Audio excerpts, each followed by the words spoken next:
Allora, intanto è meravigliosa la serata perché come vede c'è una bellissima serata illuminata dal sole e con tanta gente, quindi un bel segnale di ripresa dopo un periodo piuttosto pesante di trascorso così in solitudine.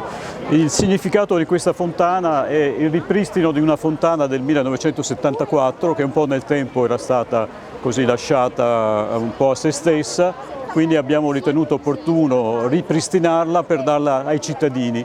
Ma la cosa più bella, secondo me, sono i giardini, questi meravigliosi giardini all'italiana che abbiamo realizzato, che dovrebbero trasmettere un po' alla cittadinanza un senso di serenità e un senso di equilibrio.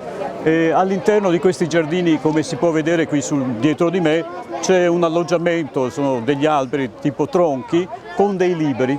Quei libri sono messi a disposizione dei cittadini, soprattutto dei ragazzi diciamo, più giovani, e l'intento è di consentire uno scambio continuo da parte dei nostri cittadini di questi stessi libri e di avere poi una continuità in termini di biblioteca. Questo per favorire quindi l'ambiente e la cultura. Quindi l'obiettivo principale è creare uno spazio di serenità dove poter tranquillamente leggere e stare senza diciamo, problemi. Per noi come scuola di Cappella Maggiore è importantissimo che i ragazzi siano coinvolti nella vita della città.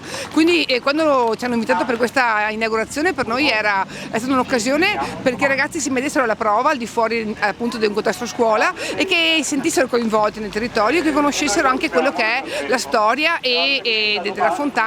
E loro a monte sono anche delle piccole guide sulla Mantarella e quindi per noi è anche importante in qualche maniera che attraverso questo raccontare la storia del territorio ne sentono partecipi e siano in qualche maniera protagonisti del loro paese. L'opera che è nella vasca grande della fontana è un reperto storico trovato sott'acqua, questo ha un significato particolare. Ci sono tante fontane nelle città e nei paesi che hanno queste particolarità, che mettono dentro delle sculture nell'acqua. E questo era il concetto che era partito da me.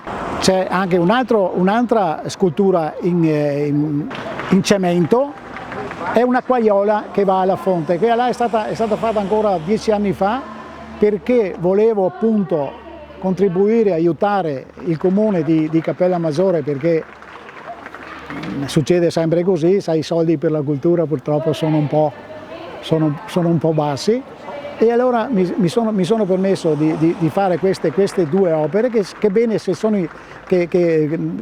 stanno assieme tutte e due, sia una che va a prendere l'acqua alla fontana. Una volta, ad esempio, era la fontana vecchia qua in centro in piazza, tutti quanti qua, gli abitanti andavano tutti alla fonte.